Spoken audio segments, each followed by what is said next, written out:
Hi, my name is Nina. Welcome back to the TheUnraveled.Podcast. And my name's Alina.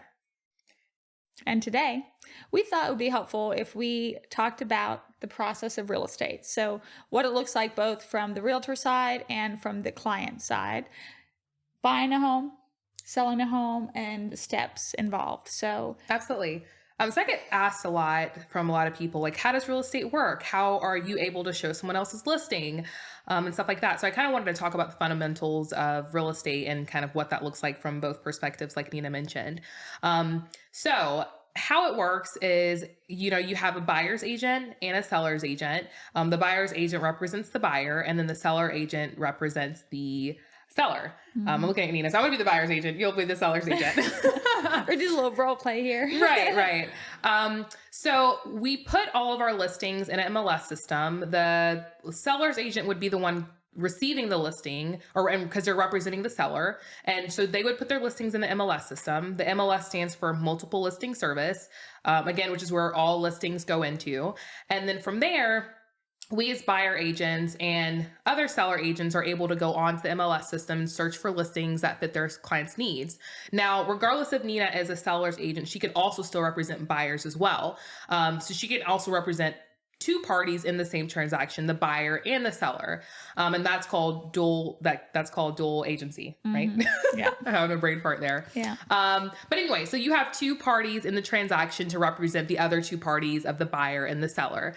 So once a listing's in the MLS system, again, the buyers can go on, the buyer's agent, or really any agent, can go on, shop for any listings that they're looking for their client. And then from there, we're able to schedule an appointment with the other party, which would be the listing agent or seller's agent, and show our clients someone else's listing. So it's kind of cool. The buyer's agent doesn't have to have the listing themselves to be able to show other people's listings. The MLS system allows us to show everyone's listings. Yeah. And within that, there are some nuances that I think are important too, both from the realtor side and if a buyer is curious. Sometimes you'll see a property listed on Zillow or realtor.com, but that doesn't necessarily mean that that property is in the local MLS. And sometimes we'll have agents from maybe 2 or 3 hours away that for whatever reason are listing property over here and they have listed it not in the local MLSs. So the exposure is poor and most local agents don't even have access to get into that property very easily. The only way for them to access is for them to try to contact the agent or the office. And then if those people don't respond or answer the phone, then we're kind of stuck figuring out, when How to can we get access. Yeah, when can we show the property? Is it already under contract? And that's another thing too. If you are wanting to look at a property as a buyer's agent, I'm going to go ahead and call that agent to really confirm if it's already under contract or not. Because a lot of times it will show as active when they've already accepted an offer. And then we're wasting our time and your time. We don't want you to like a property and get attached to it if it's already under contract. Right. Yeah. So that's just a little behind the scenes of that part. Absolutely. I'd also like to kind of explain why you need representation on both sides. So as a buyer's agent, I think it's very vital to have a as a buyer, I think it's very vital to have a buyer's agent. You obviously have the option to go directly to the seller's agent or the seller if they're doing a for sale by owner to purchase that house. Personally, in my experience, again, you don't have to have a real estate agent, but if you want representation and advice, it's valuable to have someone who's in the industry, like a real estate agent, to kind of coach you and help you through that process. But also draft the paperwork up, give you advice, negotiate on your behalf, and just all of those things. Kind of like when you go to the doctor's office. Yes, you may try to treat yourself at home for a little bit and then go later on, but also you go later on because you realize you couldn't do it yourself or you didn't know what you needed. So that's I feel like it's kind of a little similar to having an agent or, having even a lawyer to represent you, because you're hiring someone who's a professional in the industry to guide you and give you information, so you're able to make a sound decision. And then on the seller side of things, you'll see very frequently, like some sellers will sell their home by themselves, which is called a for sale by owner and abbreviated as a FSBO. There's nothing wrong with that as well. They just chose not to have representation. Most of the time it's because they're wanting to avoid the commission, which again is fine. Everybody has their own preferences in that aspect. But the value of having representation, again, is almost the same as the buyer side as well, but a little more because you're getting marketing out of it. You're getting your listing inputted into the MLS system, which filtrates to Zillow, Realtor.com, Homes.com, all the public sites that buyers go to search for homes. So that's probably the biggest part of wanting to hire a real estate agent, is to get your listing to get your home and put it in our MLS system so that you have more exposure. Mm-hmm. And even because I know there's some companies that will just offer a fee to get that done. And inputting in the MLS is an excellent tool, but it's only one layer. The marketing, the connections that agent has to other agents in the area, lenders, basically, does that person have the capacity to get your property advertised out there on the open market? Just inputting it into the MLS is not enough to get it sold. Now, if it's a high demand property, priced really low, the market's crazy, then perhaps just doing that would be sufficient. But as the market fluctuates up and down, it's definitely important to have layers. I heard a story my coach mentioned a few days back where you use the example of someone who goes and buys a high-end watch. They pay top dollar. It's beautiful. It's in the case. They take it home. They decide, I don't like it. I'm going to try to sell it. So then they have a garage sale and they're trying to sell that watch for exactly what they bought it for. It's in the case. Never been worn, unused, perfect, brand new.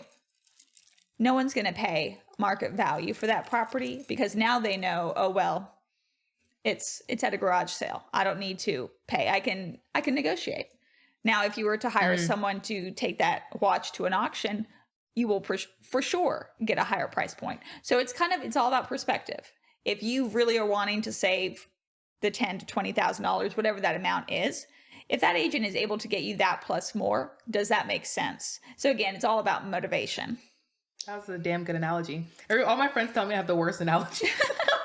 That was really good. My doctor one's probably terrible, but that was a good analogy. Well, I can't take credit. That was my coach that brought that up. Damn good coach then. But yeah. And then, so let's say we're looking at property. What I like to try to do is to look at a couple houses at the same time. Before that, we've had a conversation on what your preferences are, what are your non-negotiables, because I would love to have an hour or two conversation and then only have to go look at a few homes instead of not really communicating or discussing the buyer's needs and then going to look at, 100 home on the houses. Market. Because then eventually they all become the same, and right. So. But also when you have that meeting with that buyer, your goal is to figure out, sometimes buyers will go into meetings, especially the first time home buyers, they have no idea what they need. And that's totally fine, but that's the whole point of having that meeting, to kind of narrow down what that looks like. What do you have to have? What are your goals in purchasing this home, to kind of, again, scale back on the amount of houses you're showing, not for just us, but also for you. I don't want to waste your time showing you 100 houses when at the end of the day, your goal is to make sure you have a basement access for your grandmother who's going to be living in there with you for 10 years or something like that. Yeah. Once we figure that out, then there's no need to look at homes that don't have a basement. Another thing that I like to tell buyers is that it's important for you to talk with a lender to see what you're qualified for. And some people get upset and they say, well, why don't you just show me houses anyway, even if I've not talked to a lender? The reason we do this is more for the buyer's sake. And that's because what if you may not be qualified at all to purchase a home, and then you're spending time on things that wouldn't benefit you? Instead, we could have a conversation about what you need to do to become qualified. If you are qualified, then at what price? Because we don't want to look at houses that are $500,000 if you're qualified for $200,000, or look at houses that are $200,000 if you're qualified for $500,000, because then, it's just, again, it's not the best use of your time. So knowing what you qualify for, what you want to ask for, and then we can work our showings around those details. So that's why it's important. And it's less about, we don't want to show you properties. We do, we want to, but for your own sake, don't you want to have a better idea? It's like if you're going to plan a vacation, don't you want to know where you're going, what airport you're going to be at, what's your seat? Now, all the details are important. Right. And to piggyback off of that as well, I think having that pre-qualification letter from a lender before you go look at houses, number one, shows your agent that you're working with that you're truly serious about your purchase, so they don't feel like they're wasting their time either, but also safety as well. I know for myself, like being a woman in this industry, like we get up and we just go show random people houses every single day. We meet random people all the time. But also it makes me less worrisome to know that a buyer is pre-qualified and has a letter on hand that they provided me beforehand, because I know at the end of the day, that person is serious enough versus me just showing a random person who just called and wants to see a house. I mean, I'll occasionally do that, but it is very rare. I usually vet them to some degree, because I'm very mindful of my safety. Like if I'm going to meet a random stranger, I need to know this random stranger is committed to what I'm taking my time out of the day to go do and go meet them. Yeah, definitely. And then let's say we find a house that you love. We then will communicate with that listing agent, ask them what the seller is hoping for, see what kind of offer we can write. Obviously, the offer needs to make sense for you as a buyer, but then also we want to provide some terms that the seller will love. Once we go under contract, typically the next thing that happens is there's a due diligence period. Now, sometimes people will waive this, and I don't always recommend that. I always recommend you get an inspection, but some scenarios they do. Now, you get your due diligence period. You can back out for any reason at any time. You could roll over one morning and say, I don't like that house. You can back out. But typically this is when you will get an inspection, look into the property. If there's an HOA, find out all those details. You will put down your earnest money. This earnest money goes towards purchase price. This basically shows, hey, I'm serious.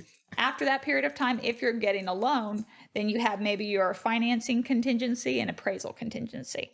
But if you were to back out outside of those contingencies, you'll lose that earnest money. And so I have found that a lot of people don't know how that process works. And so this is just kind of a roadmap in a way. Yeah. And then to kind of, add to that, the negotiation phase as well. So even though in the beginning, when you make an offer before you're under contract, you are negotiating price, you're negotiating terms of the contract, whether that's due diligence, financing contingency period, appraisal contingency period, how long do those need to be, what time frame you turn your earnest money in, when does the closing need to be. So you've got to negotiate all of those factors beforehand. A lot of them are kind of basic and easy. Oh, and how much money you're putting down as earnest money. The typical in our market's usually 1%. So you're negotiating all of those things before you go under contract. And then once you get under contract and you're in your due diligence period, the average for our market is anywhere between 5 to 7 days. Then you're in negotiation again. After you get your home inspection done, there's probably going to be some items that you may or may not want repaired, or you may want compensation for those items in lieu of them not getting repaired. So then again, in negotiation again, that you're trying to determine, what the seller's willing to do, what you're willing to do as a buyer to kind of make the deal flow and continue to go through. I know that there's this misconception sometimes of people, it's a lot of the times first-time home buyers, which again, there's nothing wrong with. First-time home buyers are great. And that the whole reason we're here for you is to educate you on how the process works. So you don't have to be worried about anything. But this is the common question I get asked is, shouldn't we get a home inspection before we go under contract? Or shouldn't we, have this looked at before? And I'm like, actually, no, you don't want to waste your time doing that before you go under contract, because you don't even know if you're going to get the house or not. You've got to negotiate those terms in advance. And then there's a time period, which again is called the due diligence period, where you get your home inspection done and you try to renegotiate the terms of the initial contract after your home inspection takes place. And again, you don't have to get a home inspection. Is it advised to get one? Yes. But that again helps you be able to negotiate further if you need to, if there are issues with the home. But you find out if there's issues you find out if there's issues with the home when you get a home inspection. Yeah. And that's why hiring the right real estate professional is very important, because they have to be knowledgeable in the negotiation part of the deal. Some people will, as a listing agent, send me lowball offers, and they immediately will upset the seller, and the seller won't even consider their offer, instead of offering something reasonable. If they find issues, then negotiating. Later. So there's so many different moving parts that are important to consider. So when you're hiring a real estate professional, you have to think about those things. Do they have a track record of closing? Do they have a track record with buyers and sellers? Do they understand the broad picture? So totally agree with that. Okay, so you get through due diligence, the appraisal is ordered. That comes back. What happens if the appraisal is lower than the purchase price? Oh, this is a fun question. It's never fun in the transaction when it happens, though, because then it becomes a complete shit show. So I've actually had it happen a couple different ways, where the appraisal has came in lower, and and I've had this happen. It was in a really rural area where there just weren't a lot of comps, and the appraiser had to call a Tidewater I don't know how you say it, but tidewater, basically, which means basically what it means when that happens is the appraiser couldn't find any comp, so he's allowing the other parties to bring some to try to figure out if there's, to readjust the, wait, hold on. He calls the other agents to bring in comps to help with his appraisal. Basically, basically, if they don't do their job, they need us. Correct. So they call us for help. So I've had that happen before. We've helped them figure out the comps, and then it came in fine after that. Yeah. And then, like you said, what happens when it goes bad? So it can go one or two ways. You can either renegotiate the terms of the contract, or it ends up terminating. So what happens in both instances, if you're renegotiating, sometimes the seller will drop the price to, whatever the appraised value is, which happens 9 times out of 10, because most of the times buyers can't afford much more than what they're already paying. And most of the time people aren't going to want to pay over the appraised value for a home. So that's what happens 9 times out of 10. Other option is you renegotiate, and sometimes that can be the buyer willing to pay the difference, the buyer willing to pay half. I've had that happen before. It just depends on, what both parties are willing to do. And I would say, side note, when you're in a transaction with another party, be mindful. This is a goal for both of you guys. Your goal as the buyer is to get into this new home. The seller's goal is to close the deal. It's not always going to be on the seller, and it's not always going to be on you. You're going to have to work with the other party to find that happy medium to get to your goal, but also get to the other person's goal. I think that's another big misconception in a transaction is, oh, the seller needs to fix all of these things. The buyer has to do this because this is their obligations. But, at the end of the day, we all have the same goals to get to closing. So we have to work together as a team to accomplish that goal. And and a lot of times when deals fall through, it's because neither parties are willing to compensate or do something to get to closing. Kind of like the deal you mentioned a while back in another episode about how the inspection report was terrible, and the seller was like, no, we're not doing anything. So again, how are you going to get to closing if you're not willing to do anything? You're not willing to help the other party. So it goes back to, again, who you choose to work with, both on the buyer side and the seller side. Because if each person is willing to negotiate or represent their client in a reasonable way. Now, granted, sometimes a buyer or a seller will ask for crazy things, which are not reasonable.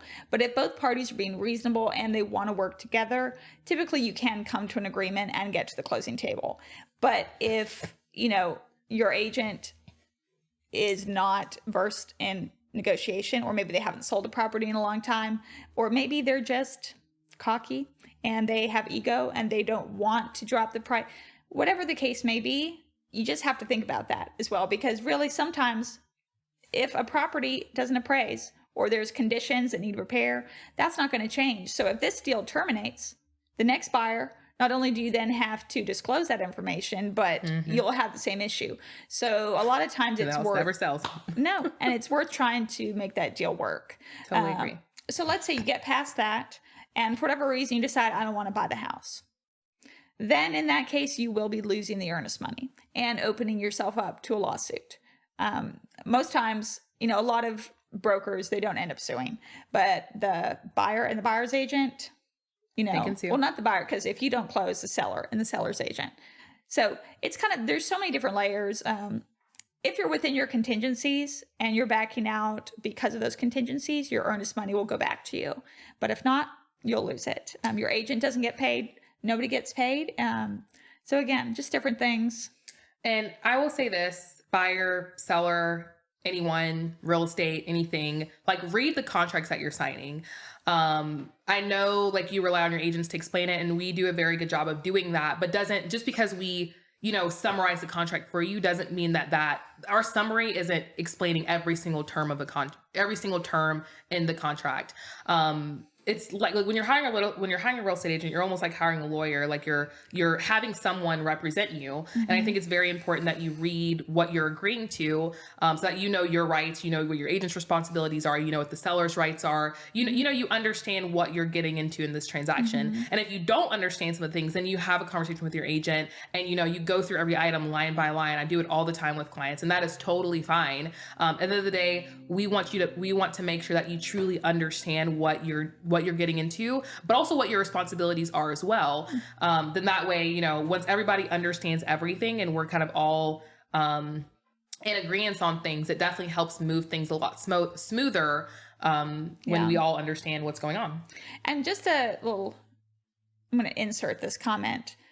If you are a first-time home buyer, or even this is your second home, but you are between the ages of 40, 30, 20 years old, you may have grandparents or parents that want to be involved in the transaction, that maybe they purchased their home years ago for $50,000 or $120,000, and they think it's outrageous that a home is now $250,000 or $450,000. Just keep that in mind, that from their perspective, a home should cost this much.